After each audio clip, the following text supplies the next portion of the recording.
Hi everyone, welcome back to my channel. Somebody recently requested that I do an updated bookshelf tour showing my nonfiction and my fiction, which I now store together on the same bookcase. And so I thought I'd do that and also show you some of my bookshelf decor that I've been working on the last couple of years. And most of it's budget decor, so maybe you'll get some inspiration for your bookshelves and enjoy a little bit of nerding out. For example, I've got this quote from Gandalf, which everybody needs to memorize, especially for the current situation. Yeah, so going right from Gandalf, we've got some Jules Verne stuff going on this shelf. This is a diagram of the Nautilus, the Disney version submarine that I printed up and put in this frame from Dollar Tree. This is a really cool piece. This is a diving helmet that my parents got me for my birthday, I think a few years ago. Actually, quite a few years ago. And I just really like it. I think this is from Hobby Lobby, if you're interested. Not a sponsor. And then I've got a little box here with some random stuff in it, but it has a octopus on it, which kind of goes with this theme. And yeah, ignore random flowers. Still figuring out where to put those. Sad story about the flowers. I, literally broke the vase that they were in, so I had my own Prince Michigan moment. And if you know what I'm talking about, yeah, it was pretty much like that. Over here, I've got some pictures. Well, really a picture cloud that I've been working on since last year. And it's not exactly literary, but I thought I'd show it anyway. This is Daniel in the Lion's Den. Famous painting. I think the artist's name is Burton Revere or something like that. I'll link to it in the description.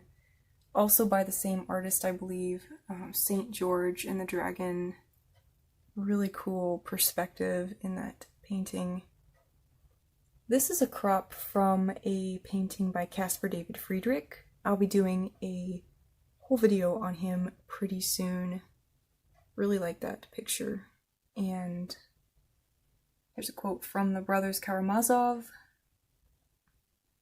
And a little picture of Joan of Arc.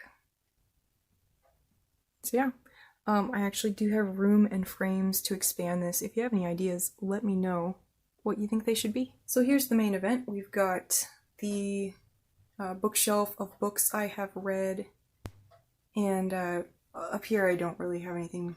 It's just random decor. I'm still figuring out where it goes. These are the frames that I have and haven't decided yet what to put in them.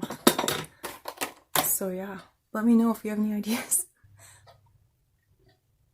So down here I have just a little bit of a nautical scene on the first shelf. I'm really into nautical decor. This is a lighthouse that I found at the thrift store a few years ago. Some of those shells that you've seen in various videos. Another picture from the Dollar Tree. And my parrot named Julius from Fred Meyer. I'm not really sure why his name is Julius. It just is. And some shells and beach glass and stuff. So yeah. Still kind of figuring out how those things go together. But moving down to the books, so yeah, a lot of these books are going to be things you've seen in other videos, so I'm not going to linger too long on any one of them. Going roughly chronological order here from ancient times to modern day. I don't have a lot of ancient stuff, unfortunately, but I do have Chinese poems by Arthur Waley. This was a great book, actually. Very good selection of poems, including some selections from the Book of Songs. Classic. So definitely recommend this if you find it. Just found it at the thrift store one day.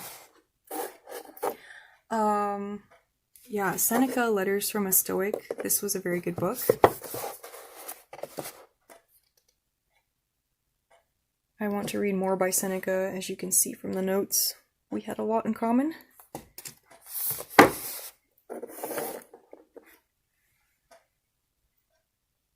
I have that painting of Joan of Arc on the other wall, but I did want to have something of hers that is really hers, you know? So I thought I would have her signature here, along with her book. And I want to get more books about her, I just haven't circled back to that yet. Yeah, so moving pretty quickly here into the 17 and 1800s. We've got Grimm's fairy tales and Hoffman and a lot of fiction. We don't really get to nonfiction until Kierkegaard over here.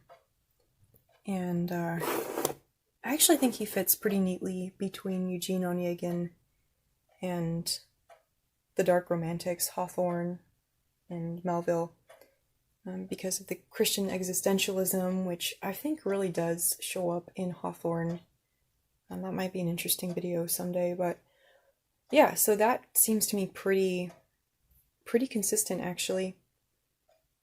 As I was moving my nonfiction into my fiction collection and sort of merging the two, I wasn't sure how it was going to work, but that's one of those things where I think it worked out okay.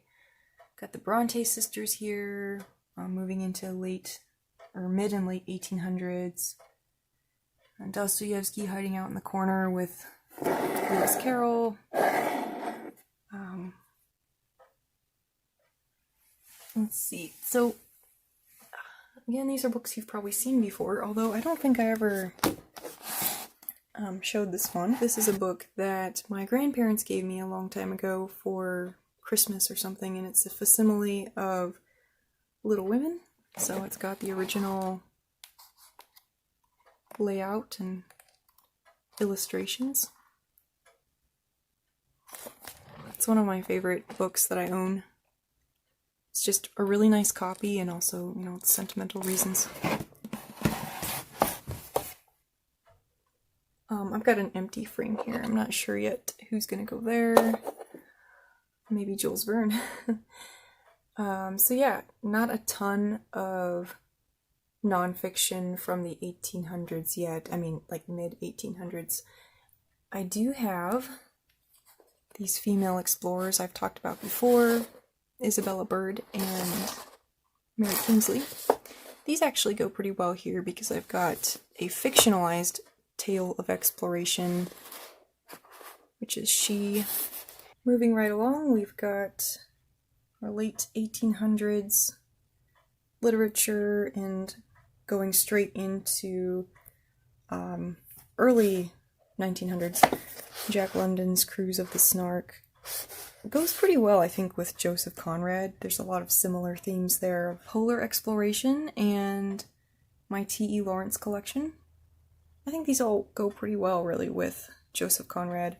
Yeah, those are, again, books I've talked about a lot in some of my earlier videos, if you're interested.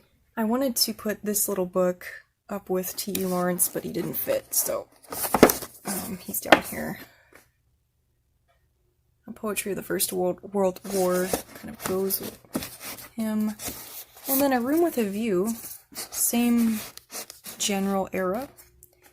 Doesn't seem too incongruous. We've got Kafka and Roaring Twenties. Not a lot of nonfiction here yet. Yeah, my Trixie Belden books. So, Trixie Belden is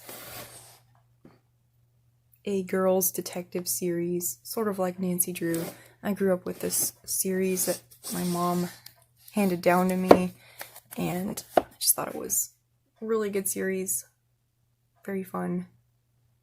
I would like to have more books of these, but those are the only ones I have at present. Here's where things do get a little mishmashed.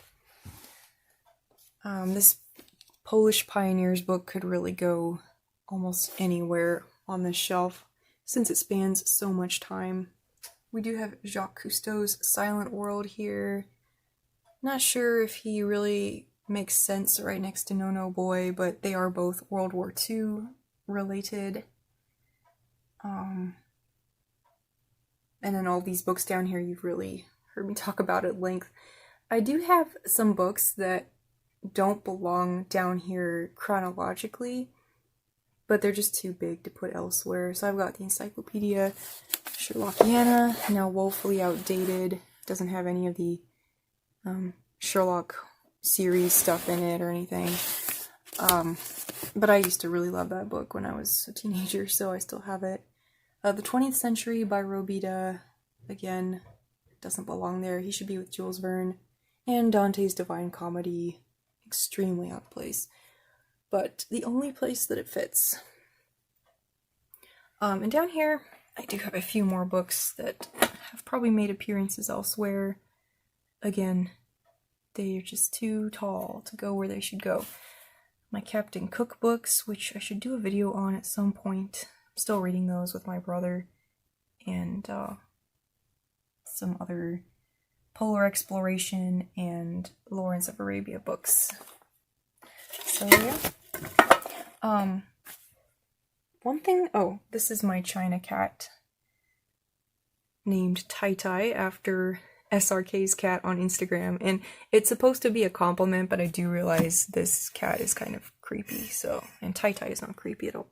So, yeah, I really probably should have picked a different name, but I would love to have a cat like Tai Tai, the real Tai Tai, someday. One thing I will just mention here at the end is, just realize it did take me a really long time to build this collection, and I would just highly recommend going to secondhand stores. I mean, a lot of these books are secondhand, a lot of them are random finds, and outside of that, many of them are gifts from past birthdays and Christmases. So yeah, and of course I did buy some of them myself, but it takes a long time to build a collection of books, but each of these books does mean something to me, or nearly each of them, so it's worth it, taking your time and all that. So yeah, I appreciate everybody watching, subscribing, and commenting. I love the comments, it just really makes my day. And hope everyone's staying safe. Thanks for watching, and I'll see you next time. Bye!